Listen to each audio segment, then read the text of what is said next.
მას შემდეგ, რაც მრავალწლიანი შინაომების შედეგად ირანის ტახტს დაეუფლა, აღამაჰმად ხანმა მთელს კავკასიაზე ბატონობა მოინდომა. ამაში მას ხელს ქართლ-კახეთის სამეფო და ზოგიერთი სახანო უშლიდა.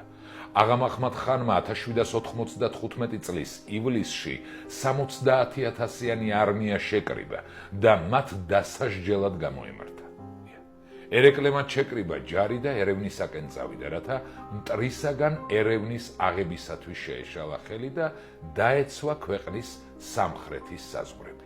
აღამაჰმად ხანი 35,000-იანი ლაშქრით იმ დროისათვის წარმოუდგენელი სიჩქარით თბილისისაკენ წამოვიდა და 7 სექტემბერს მდინარე ხრამის ნაპირთან წითელ ხიდს მოუახლოვდა. თბილისის მცხოვრებნი შეშფოთდნენ. ერეკლე სეიდაბადის ბოლოს კრწანისის ველის განაპირას იდგა იმერეთის მეფე სოლომონ მეორესთან ერთად. 10 სექტემბერს თითქმის 4 საათს იგერიებდა დავითის არტილერია მტერს. სპარსელთა რაზმების სარეზერვო, დასვენებულმა, გაძლიერებულმა ნაწილებმა მიუხედავად დიდი დანაკარგისა შეძლეს ქართული არტილერიის წინააღმდეგობის გადალახვა და თანდათან უახლოვდებოდნენ კრწანისის ველის ქვედამიდამოს. ერეკლემ ქართველთა რაზმებს თავისებური ომახიანობით შეტევაზე გადასვლა უბრძანა.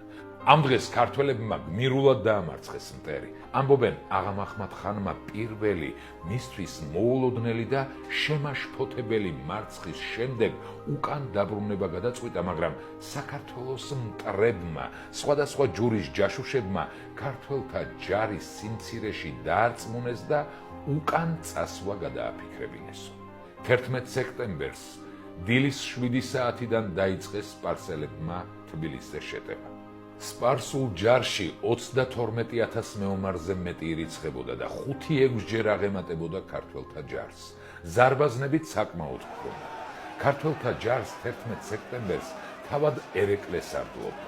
ერთგული თანამებრძოლები ურჩევდნენ, არ მიეღო მონაწილეობა ხელჩართულ ომში, მაგრამ ერეკლე ბოლომდე შუაგულ ბრძოლაში დარჩა და გმირობის მაგალითს აძლევდა ახალგაზრდებს. სპარსელებმა თოფის ცეცხლით შეუტიეს და ქართველთა რაზმმა უკან დაიხია. ერეკლემ სოლომონ მეორეს შეუთვალა არტილერისტებს დახმარებოდნენ, მაგრამ შიკრიკს სპარსელები წამოეწივნენ და ხმლით აჩეხეს. დადუმდნენ ქართველთა ზარბაზნები, რომელთა გრიალი მთებიდან გარემოს აყრუებდა. ქართველებმა მთებიდან რომ თავიანთი ზარბაზნების ხმა ვეღარ გაიგონეს, მიხვდნენ, რაც სუდადაც